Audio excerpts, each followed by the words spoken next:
Dode gulay gulay gulay. Naong pa ni. Singot o gulay o. Oh. Oh. Ang kinabuhi usa ka paglawig nga puno sa hagit ug kahigayunan. Usahay makasinati kita og kasakit ug kapakyasan apan hinumdumi dili kini katapusan kun dili usa ka leksyon. Ang matag hagit usa ka higayon nga mamahimong mas lig-on ug mas maalamon. Dili sukod sa kalampusan ang kadali sa pag-abot sa atong pangandoy. Mas lig-on ang hinay nga pag-uswag kaysa dali nga kalampusan nga walay pundasyon. Busa pagpailob, pagpaningkamot o padayon sa imong gustong maabot.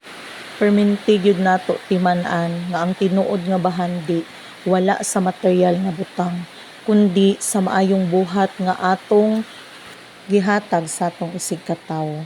Ang kinabuhi dili na mahitungod sa kadato kundi sa kasing-kasing nga andam mo dawat ug mohatag og gugma. Busa magpadayon lang gyud ta. Dili kita mahadlok sa mga pagsulay kay kini ang maghimo kanato nga mas kusgan, mas maalamon ug mas andam sa mas nindot nga kaugma. Ang atong kinabuhi adunay katuyuan. Og ang atong pagpaningkamot sa hustong panahon mohatag og bunga nga dili mabayran og bisan unsang bahandi.